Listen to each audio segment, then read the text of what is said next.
Joel रोज नाम की एक लड़की का पार्टनर था जिसने एक अजीब कर्ज की वजह से खुद की जान ले ली थी।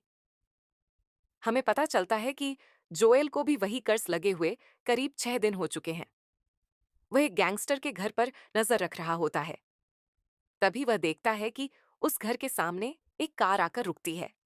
जोएल तुरंत मास्क पहन लेता है और हाथ में गन लेकर गैंगस्टर के एक आदमी को होस्टेज बना लेता है। वह उसे अंदर ले जाकर गैंगस्टर को डराने लगता है।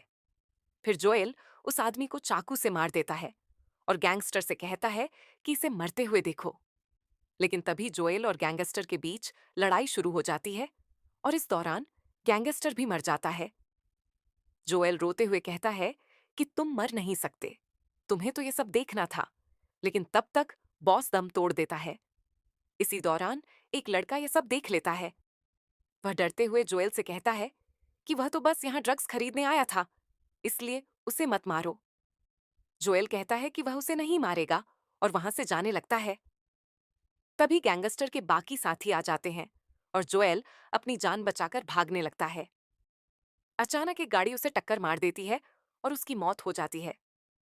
अब सवाल यह है कि यह सिर्फ एक्सीडेंट था या कर्ज का असर, ये हमें आगे पता चलता है। अगले सीन में हमें एक न्यूज इंटरव्यू दिखता है जहां स्काई रायली नाम की एक पॉप स्टार सिंगर होती है। एक एक्सीडेंट की वजह से उसके करियर में बड़ा झटका लगा था।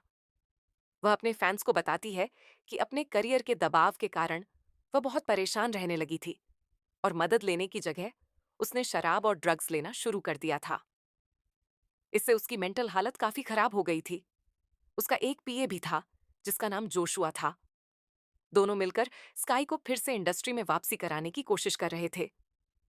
1 साल तक गायब रहने के बावजूद स्काई की फैन फॉलोइंग अभी भी काफी बड़ी थी। एक सीन में स्काई दर्द की गोली लेने वाली होती है। तभी बाथरूम के दरवाजे पर कोई नॉक करता है। घबराहट में उसके हाथ से सारी गोलियां सिंक में गिर जाती हैं। वह परेशान हो जाती है क्योंकि उसका परफॉर्मेंस पास में था और वह दर्द में थी। इसीलिए वह और गोलियां लेने के लिए एक लड़के के घर जाती है। पता चलता है कि यह वही लड़का है जिसे जोएल ने पहले छोड़ा था और उसका नाम लुइस फ्रिगो है। स्काई उससे पिल्स लेने आई थी, लेकिन लुइस को याद ही नहीं था कि उसने उसे आने के लिए कब कहा था। जब लुइस पिल्स लेने अंदर जाता है तो काफी देर तक वापस नहीं आता। स्काई उसे आवाज देती है। तभी वह अंधेरे कमरे से अचानक दौड़ते हुए बाहर आता है। वह बहुत डरा हुआ लगता है, जैसे कोई उसका पीछा कर रहा हो। फिर अचानक वह अजीब तरीके से मुस्कुराने लगता है और वहीं खुद की जान ले लेता है। ये सब स्काई अपनी आंखों से देखती है, लेकिन वह पुलिस को कॉल नहीं करती क्योंकि उसे डर था कि कहीं पुलिस को यह न लगे कि वह भी वहां ड्रग्स लेने आई थी।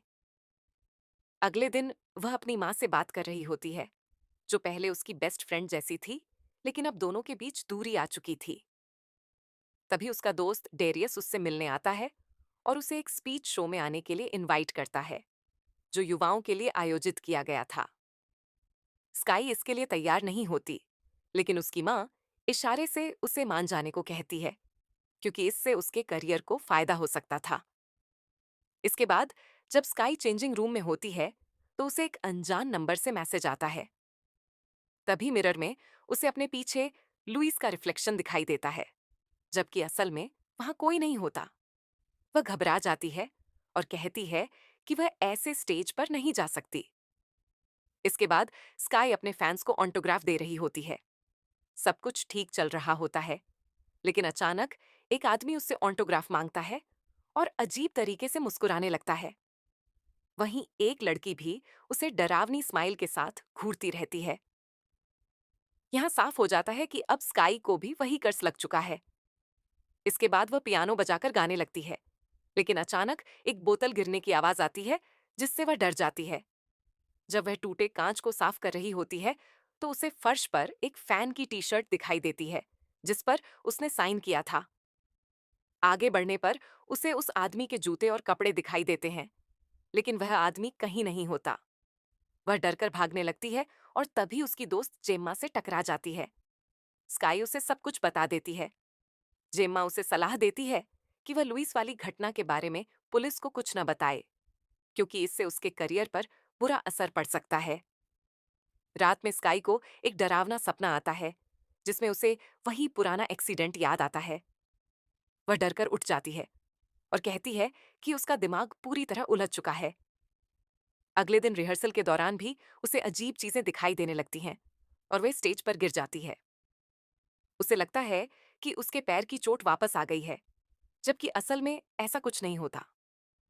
आखिर में स्काई को मॉरिस नाम का एक आदमी मिलता है, जो इस कर्ज के बारे में रिसर्च कर चुका था। वह बताता है कि अगर विक्टिम अपनी जान लेने से पहले किसी और तरीके से मर जाए और फिर वापस जिंदा हो जाए तो शायद कर्ज टूट सकता है। मॉरिस प्लान बनाता है कि वह कुछ मिनटों के लिए स्काई का हार्ट रोक देगा और फिर इंजेक्शन देकर उसे वापस जिंदा कर देगा। लेकिन अंत में पता चलता है कि स्काई जो कुछ भी देख रही थी, वह सब उस कर्ज का भ्रम था। असलियत में वह अपने बड़े कॉन्सर्ट के स्टेज पर पहुंच चुकी होती है। लाखों लोगों के सामने वह अचानक वही डरावनी स्माइल के साथ खुद को माइक्रोफोन से मार मार कर अपना चेहरा तोड़ देती है। ऑडियंस ये देखकर दहशत में आ जाती है और इसी के साथ फिल्म खत्म हो जाती है।